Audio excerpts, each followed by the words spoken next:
one of the major concerns raised here at the ASEAN Business and Investment Summit, as the world population has reached 7 billion. With the world's growing population, demand for food has also increased. Recently, there have been discussions among the private sector as well as international bodies about a global food crisis. Representatives from the private sectors from Indonesia, Vietnam, and Brazil addressed this issue at the forum titled Building a Sustainable Future, held at the Bali Summit in Indonesia. Fernando Sampaio, Executive Director of the Association of Brazilian Beef Exporters, attempted to explain reasons for this global food crisis. There's a simple question of offer and demand. We see population growing, and the world is growing in population and also economically. So emerging countries, they are consuming more food, and we have a lack of supply. We have very few land available where we can expand agriculture. Most of them are in South America and Africa. So Africa, we have a lot of infrastructure problems, and in South America there's a big discussion about the environmental concerns, because more agriculture means more land use and deforestation. Another speaker, Yen Dang, chairwoman of Vietnam-based Tan Tao Group, added to this explanation of higher food demand, saying while the demand is 1.4 billion tons, the world only produces 1 billion tons of food per year.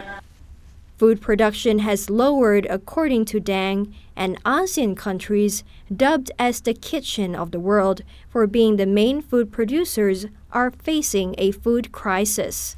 She said governments, particularly in ASEAN, do not implement strong enough policies to support farmers. So, I think the main point is the government policies not strong enough to support the farmer. And because of that, and the more they grow rice, the poorer they become. So because of that, they don't want to grow rice anymore. They don't want to produce agricultural products anymore. They want to turn their land, become the city, become the new township, and they want to leave their farmer for the city. But when they come to the city, they don't know how to do, because they have no experience, no skill, and they become hunger and poorer. For that reason, Dang said the food crisis in ASEAN is more serious than other regions. She said governments in the region lacked, for example, budget for biotechnology research to help farmers, and only focus on industrialization and modernization. When asked what the private sector can do to help alleviate this food crisis, the Vietnamese executive said the private sector can raise the voices of farmers to the governments and contribute a budget for biotechnology research to bring higher productivity and higher nutrition.